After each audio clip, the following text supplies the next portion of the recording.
इन OBC से sir बहुत ज़्यादा खतरा है हमारे समाज को, क्योंकि ये ओबीसी के लोग हमारे सबसे ज़्यादा धार्मिक अनुष्ठानों, धार्मिक कार्यों में, धर्म के काम में व्यस्त हैं। जो आरएसएस बीजेपी के द्वारा जो देश में संचालन किया जा रहा है हिंदुत्व के नाम पे ओबीसी को किसी भी प्रकार का कोई अधिकार नहीं दिया जाता। न मंदिर में अधिकार दिया जाता है, न किसी मंदिर या सामाजिक कार्यों के ट्रस्ट में उसे कोई हिस्सेदारी दी जाती, फिर भी ये उन्हीं के पीछे लगा होता है। इसलिए हमारे ओबीसी समाज का बहुत बड़ा नुकसान कि सरदार पटेल को पूर्ण बहुमत प्राप्त होने के बाद भी उन्हें शूद्र ओबीसी होने के नाते उन्हें प्रधानमंत्री नहीं बनाया गया। तो ओबीसी का तो सर सत्यानाश शुरू से ही हो रहा है। बीजेपी सर कहाँ से ओबीसी की पार्टी हो सकती है? जब 2017 में माननीय केशव प्रसाद मौर्य जी के नेतृत्व में बीजेपी को 300 से अधिक सीटें उत्तर प्रदेश में मिली, तो मुख्यमंत्री बनने का या पूरा श्रेय माननीय केशव प्रसाद मौर्य जी को जाता है। मगर ओबीसी होने के नाते, शूद्र होने के नाते इन्हें उस अधिकार से वंचित कर दिया गया और एक मंदिर में रहने वाले बाबा को लेके उत्तर प्रदेश की सत्ता सौंप दी गई, जो हमारे उत्तर प्रदेश के लोगों की बड़ी दुर्दशा हो रही है इस चक्कर में। नमस्कार, जय भीम, जोहार। इस वक्त हम हैं इलाहाबाद के सरदार पटेल संस्थान में। यहाँ पर राष्ट्रीय पिछड़ा वर्ग मोर्चा का आज परिवर्तन यात्रा चल रहा है। इस वक्त परिवर्तन यात्रा इलाहाबाद के शहर में पहुँचने वाली है। परिवर्तन यात्रा के नेतृत्व राष्ट्रीय अध्यक्ष चौधरी विकास पटेल कर रहे हैं, जो कि अभी यहाँ पहुँचे नहीं हैं, काफिले के साथ वो आ रहे हैं। उससे पहले हम यहाँ कुछ लोगों से बातचीत करेंगे। आपका क्या नाम हुआ? प्रियांशु पटेल, कार्यकारी जिला अध्यक्ष बहुजन मुक्ति पार्टी प्रयागराज गंगापार जी। ये राष्ट्रीय पिछड़ा वर्ग मोर्चा का जो परिवर्तन यात्रा है, ये आज यहाँ किस तरीके से और किन संगठनों के द्वारा समर्थन मिला हुआ है और क्या तैयारी है आप लोग की? राष्ट्रीय पिछड़ा वर्ग मोर्चा का परिवर्तन यात्रा पार्ट 2 माननीय चौधरी विकास पटेल जी के नेतृत्व में पूरे देश में परिवर्तन यात्रा चल रहा है। आज ये इलाहाबाद में इसका कार्यक्रम है परिवर्तन यात्रा का। तो जो हमारे जिले लेवल के लगभग जिले में जितने भी ओबीसी के द्वारा बनाए गए संगठन हैं, वो सारे संगठन इस राष्ट्रीय पिछड़ा वर्ग मोर्चा माननीय चौधरी विकास पटेल जी के समर्थन कर रहे हैं। और इस कार्यक्रम में ओबीसी और एससी एसटी के लोग भी भारी मात्रा में इस कार्यक्रम में सम्मिलित हैं। तो ये कार्यक्रम बड़े पैमाने पे हो रहा है। आप लोग बड़े पैमाने पे ओबीसी की जागृति को लेकर सजग रहते हैं और ओबीसी को जगाने का काम कर रहे हैं, किंतु जिस तरीके से देखा जा रहा है कि ओबीसी वोट बैंक बीजेपी का भी है और हिंदुत्व की भी बात करता है, जो ये ओबीसी हैं, इनको आप कैसे अपने खेमे में लेकर आएंगे? ये इन ओबीसी से सर बहुत ज़्यादा खतरा है हमारे समाज को, क्योंकि ये ओबीसी के लोग हमारे सबसे ज़्यादा धार्मिक अनुष्ठानों, धार्मिक कार्यों में, धर्म के काम में व्यस्त हैं। जो आरएसएस बीजेपी के द्वारा जो देश में संचालन किया जा रहा है हिंदुत्व के नाम पे ओबीसी को किसी भी प्रकार का कोई अधिकार नहीं दिया जाता। न मंदिर में अधिकार दिया जाता है, न किसी मंदिर या सामाजिक कार्यों के ट्रस्ट में उसे कोई हिस्सेदारी दी जाती, फिर भी ये उन्हीं के पीछे लगा होता है। इसलिए हमारे ओबीसी समाज का बहुत बड़ा नुकसान हो रहा है। तो हमारे ओबीसी समाज को इस बात को समझने की आवश्यकता है कि ब्राह्मण द्वारा जो हमको जबरन हिंदू बनाया जा रहा है, इससे उनको बहुत सावधान रहने की आवश्यकता है। हिंदुत्व के नाम पे ब्राह्मण जिस हिसाब से ओबीसी के हक हिस्साधिकार के साथ अन्याय कर रहा है, तो साथियों हमें लगता है कि हिंदुत्व के नाम पे, ब्राह्मणवादी व्यवस्थाओं के नाम पे हमें उनसे अलग हो जाना चाहिए, तभी हमारे समाज को उद्धार होगा। ओबीसी आज जैसे कि देश में सबसे बड़ा मुद्दा है ओबीसी की जात आधारित जनगणना को लेकर, किंतु बीजेपी सरकार के द्वारा ओबीसी के इस मुद्दे को भटकाने का काम किया जा रहा है। साथियों देखा जाए तो पूरे भारत में करीब 55 से 60%, क्या इससे भी अधिक हमारी ओबीसी की आबादी है और हर दूसरा व्यक्ति ओबीसी है, मगर संख्या के अनुपात में नौकरियों में या फिर किसी भी प्राइवेट संस्थाओं में या जगह ज़मीन को भी देखा जाए तो हमारे लोगों के पास बिल्कुल नहीं है। देखा जाए कि सरकारी नौकरियों में तो देखा जाए सर, तो एससी एसटी से भी पीछे ओबीसी के लोग हैं। हर जगह अभी एक वैकेंसी निकली तो उसमें ओबीसी के 27 वीडियो की वैकेंसी में ओबीसी के 27% आरक्षण को घटा के 9.5% कर दिया गया और एससी एसटी को पूरी मात्रा में आरक्षण दिया गया। सवर्णों को जो 10% आरक्षण दिया गया था वो ओबीसी से भी जनसंख्या उनकी ज़्यादा हो गई नौकरियों में। तो इस हिसाब से देखा जाए तो जिस प्रकार से ओबीसी समाज का शोषण हो रहा है सर, ये बहुत ही दुखद बात है।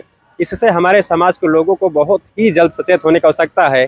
अगर समय रहते हमारा समाज सुधर जाएगा तो हो सकता है कि अपनी विरासत को, अपनी आने वाली पीढ़ियों को बचा सकेगा, नहीं तो बहुत बुरा हश्र हो जाएगा सर। जो ओबीसी कट्टरवादी हिंदू बने हुए हैं और खास करके बीजेपी के वोट बैंक भी रहे हैं, और बीजेपी के लोगों द्वारा कहा भी जाता है कि बीजेपी जो है वो ओबीसी की पार्टी है, और वो दावा भी करती है और तर्क के आधार पर जवाब भी देती है कि हमने ओबीसी के कई मंत्री 27 मिनिस्टर बनाए हैं, और ओबीसी के अधिकारों की बात और ओबीसी के हक की बात हम सिर्फ बीजेपी वाले करते हैं। बीजेपी सर कहाँ से ओबीसी की पार्टी हो सकती है? जब 2017 में माननीय केशव प्रसाद मौर्य जी के नेतृत्व में बीजेपी को 300 से अधिक सीटें उत्तर प्रदेश में मिली, तो मुख्यमंत्री बनने का या पूरा श्रेय माननीय केशव प्रसाद मौर्य जी को जाता है, मगर ओबीसी होने के नाते, शूद्र होने के नाते इन्हें उस अधिकार से वंचित कर दिया गया, और एक मंदिर में रहने वाले बाबा को लेके उत्तर प्रदेश की सत्ता सौंप दी गई, जो हमारे उत्तर प्रदेश के लोगों की बड़ी दुर्दशा हो रही है इस चक्कर में। तो ओबीसी कहाँ सर, बीजेपी ओबीसी की कहाँ से पार्टी हो गई? इतने मंत्री बना दिए हैं, कोई मंत्री, मिनिस्टर, सांसद, विधायक कभी ओबीसी के बारे में संसद में या पार्लियामेंट में कभी कोई जिक्र नहीं करता। वो सब गुलाम लोग हैं, उन लोगों को सिर्फ अपनी रोटी सेकनी है, उनसे सर कोई उद्धार होने वाला नहीं है। ये कहने की बात है सर कि ओबीसी को हम प्रतिनिधित्व के मामले में या ओबीसी को हम उसके संख्या के अनुपात में अपने संगठन में जगह दे रहे हैं, ये सब बेकार की बातें हैं सर। ये सब गुलाम लोग हैं, इनको पूरी तरीके से मनुवादी अपने कब्जे में जकड़ रखा है। ये अपने हक हिस्साधिकार की बात नहीं कर सकते हैं। अभी सावन का महीना आने वाला है, कांवड़ यात्रा स्टार्ट होगी। उस कांवड़ यात्रा में भी बड़े पैमाने पर ओबीसी बढ़ चढ़कर भाग लेते हैं। जी सर, इस मुद्दे को सर पिछले 1 साल से मेरे जहन में बात आ रही है। पिछले साल जब सावन स्टार्ट हुआ था तो आलोपी चुंगी से लेकर बनारस तक मेन हाईवे को 1 वे कर दिया गया था। इतने बड़े पैमाने पे हादसे हुए सर, बड़े पैमाने पे एक्सीडेंट हुए कि आप कल्पना नहीं कर सकते हैं, और सारे ओबीसी के लोग हैं। तो इस बात को लेकर सर हम लोग संगठन के द्वारा ही अब की बार इलाहाबाद जिला मजिस्ट्रेट को एक प्रार्थना पत्र सूचना भी देंगे कि इस प्रकार से रूट डाइवर्जन का काम ना करें, जो जनहित में घातक साबित हो रहा है। तो हमारे साथियों को सर यही गुजारिश है कि कांवड़ ले जाने से आपका उद्धार होने वाला नहीं है, वहाँ पर आपके हक हिस्से अधिकार की बात होने वाली नहीं है। तो हमारे साथी, मूल निवासी साथी उस कार्य में अपना समय, पैसा कुछ भी ना बर्बाद करें, वो हमारे किसी भी हित में नहीं है। आपके संगठन के द्वारा ओबीसी की जो जात आधारित जनगणना है, उसको लेकर आप लोग किस तरीके से काम कर रहे हैं? सर, राष्ट्रीय पिछड़ा वर्ग मोर्चा के माध्यम से पूरे देश में ये कार्यक्रम चलाया जा रहा है, और चौधरी विकास पटेल जी के नेतृत्व में राष्ट्रीय पिछड़ा वर्ग मोर्चा के पिछड़ों के जाति आधारित जनगणना के लिए शासन सत्ता के लोगों को पर दबाव बनाया जा रहा है, अपने लोगों को जागरूक किया जा रहा है।